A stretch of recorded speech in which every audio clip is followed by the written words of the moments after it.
தொல்லியல் துறை கட்டுப்பாட்டில் உள்ள மிகவும் பழமையான சிவாலயம் திருப்பூர் ஊத்துக்குளி ரோடு எஸ் பெரியபாளையத்தில் அமைந்துள்ள அருள்மிகு ஆவுடை நாயகி அம்பாள் உடனமர் சுக்ரீஸ்வரர் திருக்கோயில லட்சார்ச்சனை திருவிழா நடந்தது. அந்த திருவிழா எதுக்கு நடந்தது, பக்தர்களோட கோரிக்கையை அந்த சுக்ரீஸ்வரர் நிறைவேற்றி தந்தாரா? வீடியோவை முழுசா பாருங்க. எக்ஸ்க்ளூசிவான கோயில் வீடியோக்கள் பார்க்கணும்னா அவசியம் எங்க சேனலை சப்ஸ்கிரைப் பண்ணிக்கோங்க. 30க்கும் அதிகமான மூலிகை வாசனை திரவியங்களை கொண்டு ஆவுடை நாயகி அம்பாளுக்கும் அபிஷேக பிரியர் சுக்ரீஸ்வரருக்கும் அபிஷேகம் வெகு விமர்சையா நடந்தது.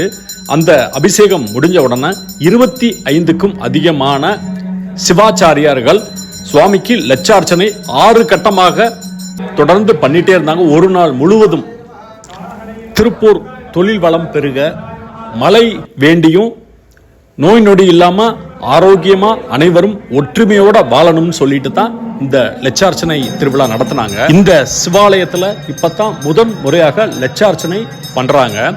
சிவபெருமான் அந்த லிங்கமே மூழ்கிற அளவுக்கு மலர்களால அர்ச்சனை பண்ணிட்டே இருந்தாங்க. காண்பதற்கே கண்கொள்ளா காட்சியா இருந்தது.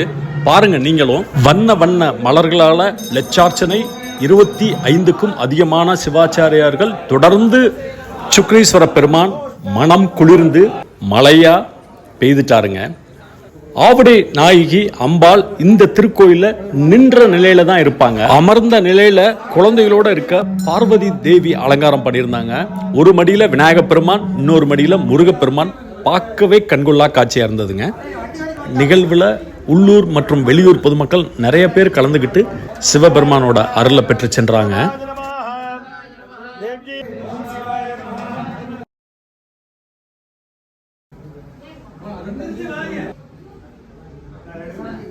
இன்னொன்று